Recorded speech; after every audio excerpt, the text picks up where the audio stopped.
This is Jack Frags, did a video. Starfield gameplay looks incredible. Big downside to this that they didn't mention, at least I saw until the end, that everybody's been blowing up on, is that Starfield is locked to 30 frames per second on console. Now, I'm going to probably be playing it on PC, so I don't really care. It's just an RIP to all the... However, you know, it is also a single-player game, so frame rate isn't going to be the most important. If the graphics are really cool, it still could be cool. But, dude, 30 FPS is bad. And that worries me that the actual gameplay of, like, using guns and movement and mechanics is going to be super janky. That's something I hated about Fallout. It's something I hated about even, like, Cyberpunk, right? I just disliked the actual gameplay. It was not fun. It was not fluid. So maybe it will be better on controller, but Starfield gameplay that's where I'm at least, to give you the wide open at the Xbox showcase. Bethesda prerequisite. Gave us an impressive 45-minute presentation on what the game is, revealing several new huge mechanics, details, and more.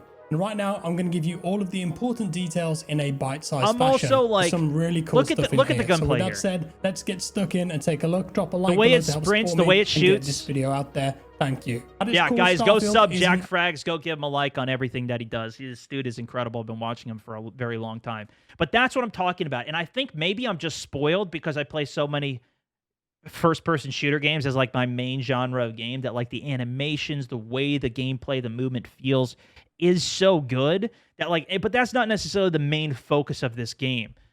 Action role-playing game. You will embark on story quests, side quests, build ships, relationships, and travel to over 1,000 planets in the galaxy, discovering interesting creatures, characters, and enemies. The game also features dogfighting in space and base building. More on that in a bit. The character creation tool is said to be the best that Bethesda has ever put together, with many options to change how you look, including ethnicity, age, etc. They even scanned real faces and implemented them, so you can use those as baselines and then mix and match as you desire. You'll get to pick a background that has gameplay implications and 3 basic skills, and what you choose here has an impact on the gameplay, opening up new ways to complete missions based on who you talk to. You can also choose 3 optional traits with advantages and disadvantages acting as gameplay modifiers. The game features an expansive set of skills that can be unlocked and ranked up with challenges and XP. There are 5 skill trees, each with 4 ranks per skill. So you could choose to be a strong melee character, a stealthy pickpocket making takedowns, a smooth talker, or a combat veteran who goes in guns blazing and flies around with a jetpack. Yeah, I like that. That sounds nice. I should say,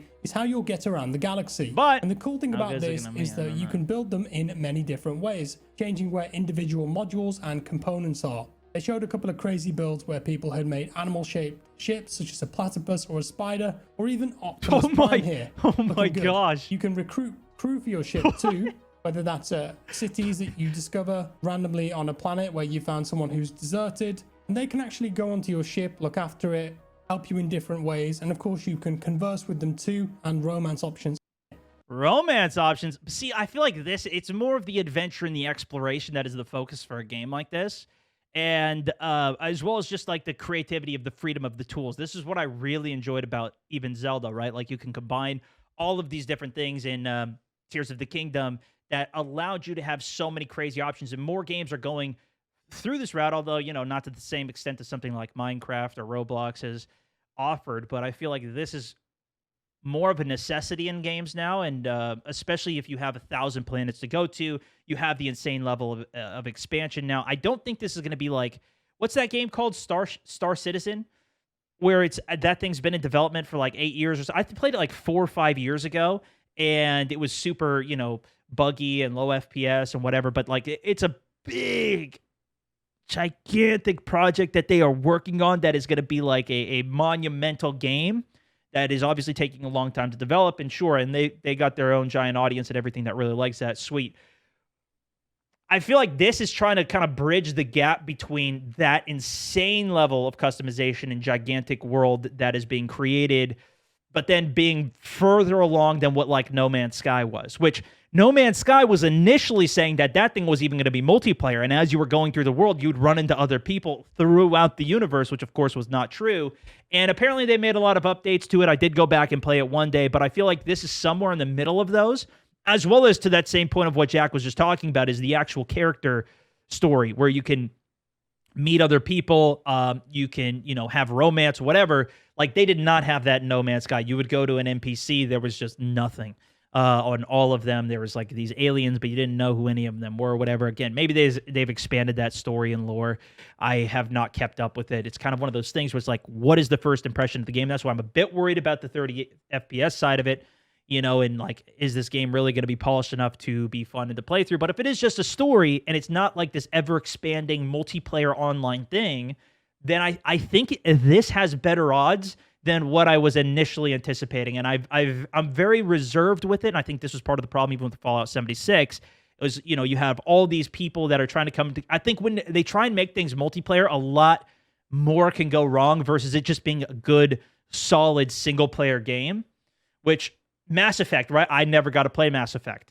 I have no idea, but I know that is one of like the most beloved games and trilogies that I guess they added another one on and some people didn't like it, whatever. But different ways, and of course you can converse with them too, and romance options are available. You can also install modules which improve the performance of the ship and for crafting materials and weapon parts. So your ship is almost another character in the game. When you go exploring and land on a planet that you've scanned, you can build outposts and bases almost anywhere. This looks surprisingly robust, allowing the player to create expansive bases with harvesters and modules for gameplay it's beautiful mechanics. though. It featured a top-down isometric It looks view good too, so you can build a bit easier from a broader perspective, and then switch to if first you get person full when you wanna FPS get into the nitty-gritty and the decorating of things. and quality on We got an extensive PC. look at combat this time too, and it looks tenfold better than what we saw last year. The first-person animations in particular and the weight and feel of the gunplay seem to be much improved based on the video. And talking of guns, Bethesda say that this is the most guns they've ever had in any of their games. We've got a wide range of pistols, shotguns, assault rifles, SMGs, snipers,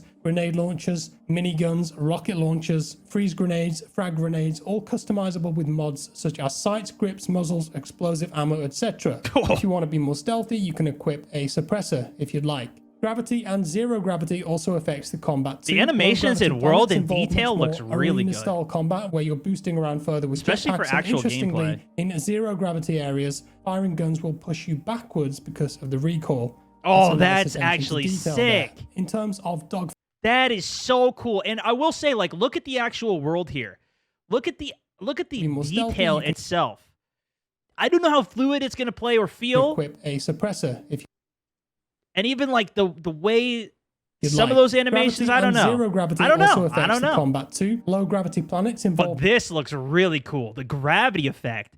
And even the no gravity pushing you back. in zero gravity areas, firing guns will push you backwards. There's because of another the recoil. multiplayer game like That's a that. I nice haven't got the attention chance to play it, but detail that did there. look cool. In terms of dogfighting and space combat, this appeared to be more advanced than I expected too. There are different systems to manage in the ship, X-Wing style. Yeah, I haven't looked such at all as this yet. power, speed, and weapons. You can just blast away at ships if you want to, firing missiles and lock-ons, but you can also go as far as targeting specific systems on enemy ships too, in the hopes of exploiting their weaknesses. Oh, If that's you actually disable an enemy ship, sick. you'll have the option of destroying it. If you want to be that guy, you can do it. Or you can loot it from your cockpit. Or if you fancy, you can dock with it, go into first person guns up mode, take out the crew CQC, steal the ship and What? add it to your collection at a spaceport. Dude, that is actually so cool. There was another game I never got to play it either. It was called, I believe, Marauders, where you could attack and go after enemy ships. And even what I played in some of the space combat games over the years, even in like Star Wars games, it's like a lot of them when I actually play it, the gameplay gets so boring so quickly. Some of the only flight gameplay I've really enjoyed was like Battlefield 3, Battlefield 4, dogfighting and jets.